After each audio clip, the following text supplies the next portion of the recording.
Hey, family. Happy Monday, starting the week. We are going to be jumping into Mark chapter 1, verses 40 through 45. And we finally made it. We've come to the end of chapter 1. Can you believe it? I think we've done already maybe 7 or 8 devotionals just on chapter 1. So we're going verse by verse. Want to encourage you, if you have not yet subscribed to our YouTube channel, please do so. If you want to follow us on Instagram, you can find us at theway.sd. If you want to plan a visit to our church, we'd love to meet you.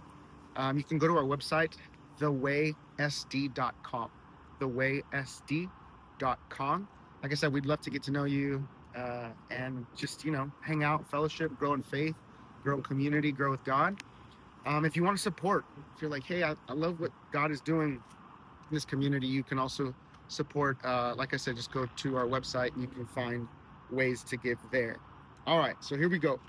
Mark chapter 1, beginning at verse 40. It says this: a man with a skin disease came to Jesus, begging him, and kneeling before him, he said, love this question, he said, if you are willing, you can make me clean.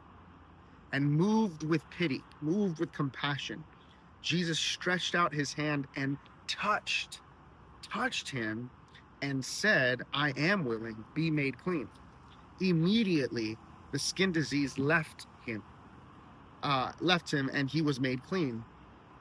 And after sternly warning him, he sent him away at once, saying to him, see that you say nothing to anyone, but go show yourself to the priest and offer yourself cleansing for a cleansing, what Moses commanded as a testimony to them.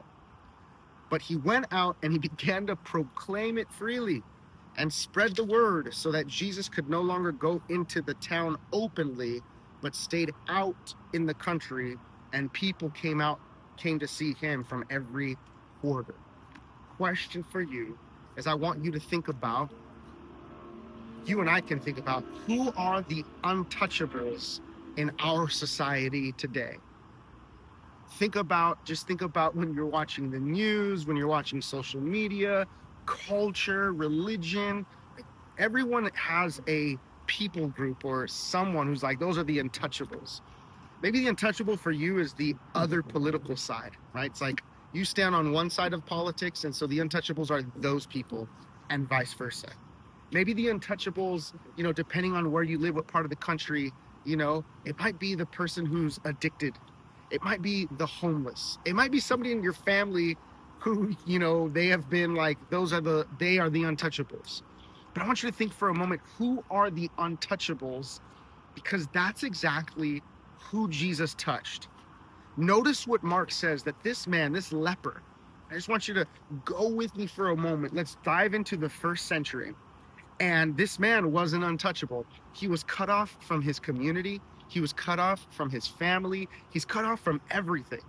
People with leper disease and all these kind of other diseases that people had, they would kind of live away from the towns, away from the villages, in their own little kind of plot of land. That's where they would be. And these people would live amongst each other. And as a leper, you'd have to walk around. If anybody in public was near you, you'd have to cry out, unclean, unclean, shout it out. And people didn't want to touch you. You were gross. You were sick. You were cursed by God. That's the reason why you had to live in this community. Once again, who are the untouchables in our society that we're like, oh, gross. You're untouchable. You're not worthy of God's love. You just don't want anything to do with them.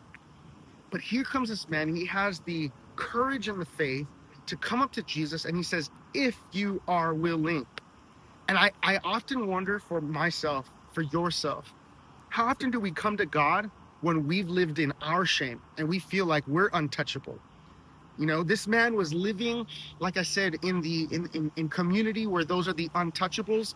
So just imagine how lonely he was. Imagine how much he was longing to be physically touched. We don't know if he had a family, if he had kids. We don't know how long he had leprosy. We don't know how long he was living in this isolated community, carrying the shame, carrying the guilt, carrying this idea that God doesn't love me.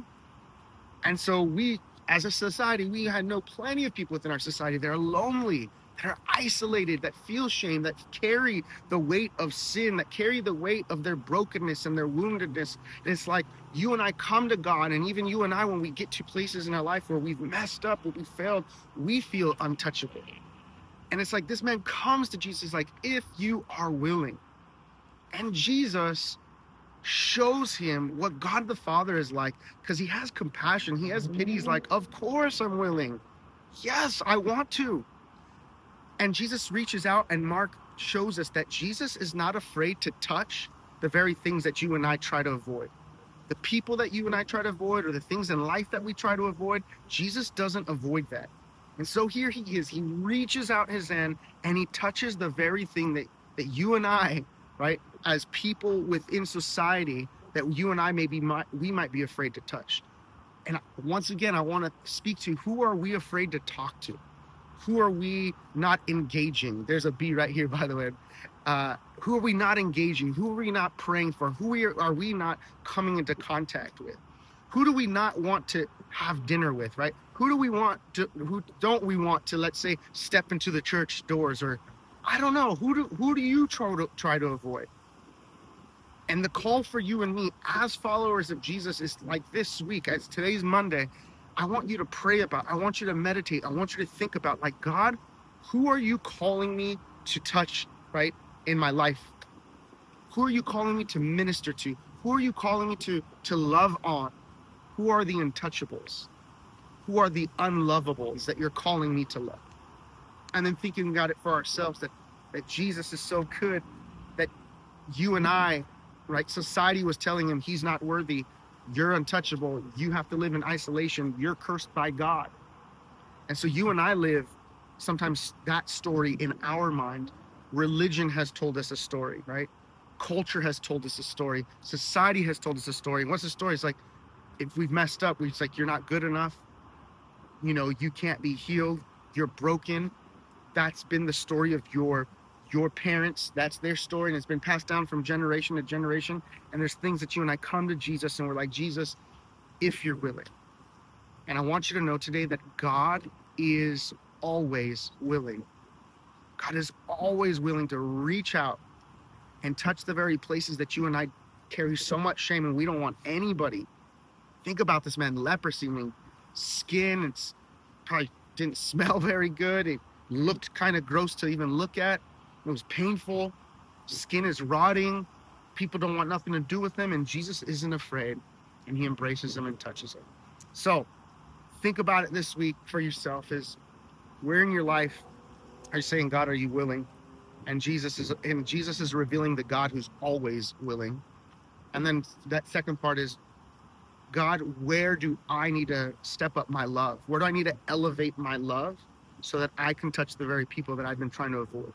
Because if I'm truly a Christian, if I'm truly a Christ follower, then I have to follow in the footsteps of Jesus Christ, who wasn't afraid to eat with, to hang out with, to hug, to embody, to hug, to embrace, and to touch the very people that you and I sometimes run away from. Anyways, God bless. I will see you on